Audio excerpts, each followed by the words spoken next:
ಹೊರಗಿನವ್ರು ಬಂದು ಇಲ್ಲಿ ಜರ ಷಡ್ಯಂತ್ರ ಮಾಡ್ಲತ್ತಾರ. ವಿಭೂತಿ, ರುದ್ರಾಕ್ಷಿ, ಪಾದೋದಕ ಇವೆಲ್ಲ ಸನಾತನ ಧರ್ಮದಿಂದ ಬಂದೆವು. ಎರಡು ಒಂದೇನೆ. ಯಾಕಂದ್ರೆ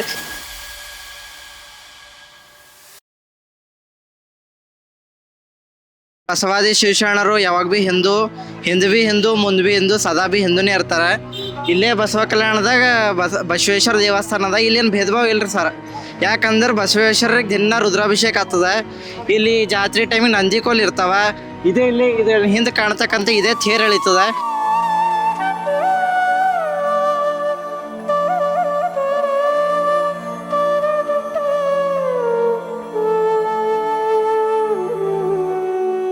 ಇಲ್ಲೇ ನಂಬಲ್ಲಿ ಏನು ಭೇದ ಭಾವ ಏನು ಹಿಂದೂ ಧರ್ಮಕ್ಕೇನಿಲ್ಲ. ಹೊರಗಿನವ್ರು ಬಂದು ಇಲ್ಲಿ ಜರ ಷಡ್ಯಂತ್ರ ಮಾಡ್ಲತ್ತಾರ. ಇದೇ ಧಿಕ್ಕಾರ ಮಾಡೋ ಸಲಕ್ಕೆ ಇದು ಒಂದು ಕಾರ್ಯಕ್ರಮ ಆಗ್ಯದ, ಒಂದು ಯಶಸ್ವಿ ಆಗ್ಯದ. ಇದೇ ಒಂದು ಸಂತೋಷವಾಗಿ ಹೇಳಿದ್ಬೇಕಂತ ಇಷ್ಟಪಡ್ತೀನಿ. ಅಲ್ಲ ತಮ್ಮ, ಅವ್ರು ಏನಕ್ಕೆ ಹೊಡಿಯಕ್ಕೆ ಏನು ಪ್ರಯತ್ನ ಏನಕ್ಕೆ ಮಾಡ್ತಿರ್ಬೋದು? ಹೊರಗಿನವ್ರು ಬಂದು ನೀವು ಲಿಂಗಾಯತರು ಬೇರೆ, ನೀವು ಹಿಂದೂ ಧರ್ಮಕ್ಕೆ ಸೇರಿಲ್ಲ ಅಂತ ಏನಕ್ಕೆ ಮಾಡ್ತಿರ್ಬೋದು? ನಿಂಗೇನು ಅನ್ಸುತ್ತೆ? ಏನ್ರೇ ಅವ್ರದ್ದು ಏನ್ರೇ ವ್ಯಕ್ತಿಗೆ ಏನ್ರೇ ಇರ್ಬೋದು, ಇದು ತಪ್ಪು. ಯಾಕಂದ್ರೆ ಅಷ್ಟಾವರಣಗಳು ಆಗಿರ್ಬೋದು, ವಿಭೂತಿ, ರುದ್ರಾಕ್ಷಿ, ಪಾದೋದಕ ಇವೆಲ್ಲ ಸನಾತನ ಧರ್ಮದಿಂದ ಬಂದೆವು. ಯಾಕಂದ್ರೆ ವಿಭೂತಿ ಬಸವಣ್ಣವ್ರಕ್ಕಿಂತ ಮುಂಚಿತವಾಗಿ ಭೀ ಹಚ್ಕೋತಿರು. ಯಾಕಂದ್ರೆ ವೇದದಾಗೆ ಹೇಳ್ತಾರೆ, ಅನಾದಿ ಶಾಶ್ವತಂ ಶಾಂತಂ ಚೈತನ್ಯಂ ಚಿತ್ ಸ್ವರೂಪಕಂ ಚಿದಂಗರ ಶುಭಾಕಾರಂ ಚಿದ್ ಬಸವಲಿಂಗ ಧಾರಣಂ ರೀ ಹೇಳ್ತಾರಲ್ಲ.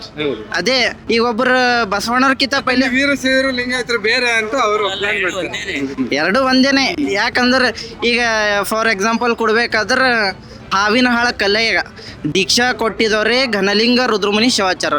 ಯಾರಂದ್ರೆ ರಂಭಾಪುರಿ ಪೀಠ 2ನೇ ಜಗದ್ರು. ಈಗ ಮತ್ತು ದೇವರ ದಾಸಿಮಯ್ಯ ಶ್ರೀಶೈಲ ಪೀಠದ ಚಂದ್ರಗುಂಡ ಶಿವಾಚಾರ್ಯ ಗುರುಗಳು ಅಂತ ಹೇಳ್ತಾರೆ ಅವರು.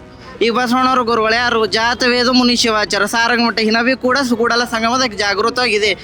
ಇದೇ ರೀತಿ ಅದನ್ನು ಭೇದಿಲ್ಲ. ಈ ಹಿಸ್ಟ್ರಿ ತಿಳ್ಕೊಂಡು, ವಚನಗಳು ತಿಳ್ಕೊಂಡು, ವೇದಗಳು ಅಧ್ಯಯನ ಮಾಡ್ರಿ, ಇದೇನು ಬೇರೆ ಇಲ್ಲ. ಗೊತ್ತಾಗಲ್ದವ್ರು ಏನು ಭೀ ಅಂತಾರ ಅಂತ ಹೇಳೋದು ನಂದಿಷ್ಟು. ಈಗ ಓವರ್ ಆಲ್ ಆಗಿ ಇಲ್ಲಿ ಒಂದು ವಿರೋಧ ಉಂಟಾಗಿತ್ತು. ಇಲ್ಲಿ ಈ ತರ ಸಮಾವೇಶ ಮಾಡಬಾರದು ಅಂತ ಹೇಳಿ ವಿರೋಧ ಮಾಡಿದ್ರು. ವಿರೋಧದ ನಡುವೆಯೂ ಈ ಸಮಾವೇಶ ಆಯ್ತು. ಹೆಂಗಾಯ್ತು ಸಮಾವೇಶ? ಚೆನ್ನಾಗಾಯ್ತಾ? ಜನ ಬಂದಿದ್ರ? ಅದ್ಭುತವಾಗ್ಯದ. ಎಷ್ಟು ವಿರೋಧ ಮಾಡ್ರೆ ಆ ಸುಸ್ತ ಬಂದ್ರು ಬಸವ ಕಲ್ಯಾಣ ಮಂದಿ.